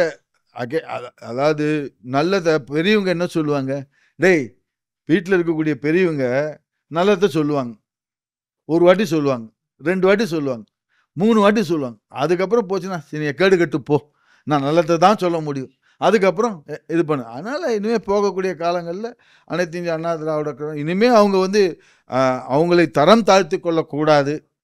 அவங்க அப்படியே அந்த எப்படி ஜெயலலிதா அவர்கள் ஒரு இதுவோடு இருந்தாங்களோ அந்த ஸ்டாச்சரோட ஒரு தனித்து நின்று நம்ம யார் இதுவும் இல்லாத ஒரே வரலாறு தனியாக நின்று ஜெயிச்சு எல்லாரையும் ஸ்தம்பிக்க வைத்த ஒரு கட்சின்னா அது வந்து அதிமுக தான். அதே போன்ற வரலாற்றை மீண்டும் எடப்பாடி பழனிசாமி அவர்கள் இந்த வருகின்ற இந்த தேர்தலில் அதே போன்ற வரலாற்றை காண்பிப்பார். பாஜக தொண்டர்களும் அதற்கு இப்போ போகக்கூடியவங்களாம் பிஜேபி தொண்டர்களும் நல்ல வரவேற்போடு இது பண்ணிட்டு இருக்காங்க. அந்த பிஜேபி போகிற நேற்று கூட சொல்லியிருந்தார், பிஜேபி தொண்டர்கள்லாம் கொச்சி கொடியோடு வராங்க, எல்லாம் கிரவுண்ட் லெவலில் க்ளீனாக இருக்குங்க. கல நிறுவனங்களில் பிஜேபி தொண்டரும் அனைத்து இந்திய அண்ணா திராவிடரும் ரொம்ப பிரமாதமாக ஒன்றா ஜெல் ஆகிருக்கு. அந்த கெமிஸ்ட்ரி நல்லா இருக்குது, நல்லா நடந்துட்டுருக்கு. இந்த மேல் மட்டத்தில் இருக்கக்கூடிய சில தலைவர்கள் அது என்னன்னு தெரியல, அதனால் சில குழப்பங்கள் ஏற்படுது. அது குழப்பம் கிடையாது சார். இப்போ ஒருத்தருக்கு ஒரு ஆஸ்பிரேஷன் இருக்கும்ல. ஃபார் எக்ஸாம்பிள் வந்து பிஜேபி தனித்து நிற்க வேண்டும், தனித்து ஆட்சி போட வேண்டும், அவங்க கட்சி விவகாரம். அதே தான் நேற்று எடப்பாடி பழனிசாமி சுட்டிக்காட்டு. எங்க அது ஒரு கட்சியினுடைய ஆஸ்பிரேஷன், அதை வந்து நம்ம வந்து சொல்ல முடியாது. அது அவங்களுடைய கட்சி தொண்டர்களை உற்சாகப்படுத்துவதற்கோசரம் அவர்கள் கூறியிருக்கார். அழகாக சொன்னார். இதுதான் ஒரு தலைமை பண்பு சிறப்பு மிக்க ஒரு தலைமை பண்பு மிக்க ஒரு லீடருக்குன்றான ஒரு சான்று, ஒரு ஆதாரமாக எடப்பாடி பழனிசாமி அவர்கள் நேற்றைய நேர்காணல் மிக தெளிவாக சொன்னார். ஒரு மெச்சூர்டு லீடர் அப்படின்றதுக்கு ஒரு எடுத்துக்காட்டாக திரு எடப்பாடி பழனிசாமி அவர்கள் நேற்று கொடுக்கக்கூடிய அந்த நேர்காணலேருந்து பார்த்துருக்கோம். மக்கள் எல்லாமும் பார்த்துருப்பாங்க. அது போல் 2026 தேர்தல், அந்த தேர்தல் முடிவு அன்றைக்கி என்ன எதிர்பார்க்கலாம்? 2026 தேர்தல் முடிவு நிச்சயமாக அனைத்து இந்திய அண்ணா திராவிட முன்னேற்ற கழக அந்த கூட்டணி வெற்றி பெறும், மாறு கருத்து கிடையாது. 2வது, அனைத்து இந்திய அண்ணா திராவிட முன்னேற்ற கழகம் தனிப்பெரும்பான்மையுடன் ஆட்சி அமைக்கும். அவங்களுடைய சொந்த இதுலேயே தனிப்பெரும்பான்மை அவங்களே ஆட்சி அமைப்பார்கள். பட் அமித்ஷா வந்து கூட்டணி ஆட்சின்னு சொல்லியிருக்காரு. ஏங்க அது கூட்டணி ஆட்சி, அதான் திருப்பி அதுக்கு தான் சொல்லியிருக்காரு அவர். அவர் தொண்டர்களை உற்சாகப்படுத்துவது சொல்லியிருக்கார். அவர் கூட்டணி ஆட்சின்னு சொல்கிறதுல அவருக்கு இதுவாக இருக்கு. பட் எடப்பாடி என்ன சொல்லியிருக்கார், நாங்கள் ஆட்சி அமைப்போம், தனிப்பெரும்பான்மையுடன் அதிமுக ஆட்சி அமைக்கும். பட் இது வெளியில வந்து கூட்டணிக்குள்ள குழப்பம் நினச்சிக்க மாட்டாங்களா? ஏங்க இந்த கூட்டணின்றது எல்லாமே வந்து நரேட்டிவ் இது பண்ணுறது தான். மீண்டும் நான் சொல்கிறேன், சப்போஸ் அதிமுக வந்து 125 சைட் ஜெயிக்கிறாங்க, அப்போ எங்க கூட்டணி வரும்? இந்த கேள்விக்கு பதில் சொல்லுங்க. அதிமுக பட் ஓட்டு ட்ரான்ஸ்ஃபர் ஆயிருக்கும்ல இந்த 125. அட்லீஸ்ட் ஃபார் எக்ஸாம்பிள் இப்போ கொங்கு பெல்ட்ல 10 சீட் இருக்கு வச்சுக்கோங்க. 10 சீட்ல பாஜக ஓட்டு ட்ரான்ஸ்ஃபர் ஆகி அதுல தான் ஜெயிச்சிருப்பாங்க. அதுதாங்க கூட்டணி கான்ட்ரிபியூஷன் இருக்கு, கூட்டணி கான்ட்ரிபியூஷன் இருக்கு. கூட்டணியுடைய இது. பட் அந்த கூட்டணி கான்ட்ரிபியூஷன் இருக்கு, கூட்டணி கட்சிகளுக்கு என்ன கிடைக்குதுன்ற ஒரு கேள்வி இருக்குல்ல. ஏங்க நான் கேட்கக்கூடிய கேள்வி, அண்ணா ஏடிஎம்கே 125 சீட் ஜெயிக்கிறாங்க, அப்போ எப்படிங்க கூட்டணிக்கு எங்க வாய்ப்பு இருக்கு? கூட்டணிக்கு எங்க வாய்ப்பு இருக்கு? அந்த இதுவே கிடையாது. தனிப்பெரும்பான்மை மோடி அவர்கள் 2014 he had the numbers. he still gave space to everyone. அது பிஜேபி கட்சியினுடைய ஒரு கொள்கை, ஒரு முடிவு, கட்சி முடிவு எடுத்துருக்காங்க. அனைத்து இந்திய அண்ணா திராவிட இங்க தமிழகத்திலேயே பார்த்துருந்தேங்கன்னாக்க தமிழக மக்கள் கூட்டணி ஆட்சியை விரும்ப மாட்டார்கள். மக்களுடைய முடிவு ஒரு கட்சிக்கு தான் எல்லாம் அப்படியே. சார் நீங்க கொடுக்காமே முடிவு விரும்ப மாட்டாங்க, நீங்க எப்படி சார் சொல்லலாம்? சார் பார்க்க போறோமே, தேர்தலில் பார்க்க போறோமே, பார்க்கட்டும். இந்த தேர்தலில் தொட்டு வரலாறாக தான் சொல்லியிருக்கு. மக்கள் வந்து coalition government, Tamil Nadu people will not accept coalition government. They will only look for and have a stable government with one party. அதுதான் விரும்புவாங்க, அதுதான் நடக்கக்கூடியது. அதனால் இது வந்து அதிமுகவுடைய கட்சியின் நிலைப்பாடு, நாங்கள் கூட்டணி ஆட்சி கிடையாது. ஒருவேளை அது அவங்க வந்து அந்த தனிப்பெரும்பான்மை இல்லாத இருக்கிற சமயத்தில் அப்போ யோசிப்போம். ஓகே, தேர்தலுக்கு பின்பு அதை பேசிப்போம். ஆமாம். உங்கள் நேரத்துக்கு ரொம்ப நன்றி சார். Thank you very much.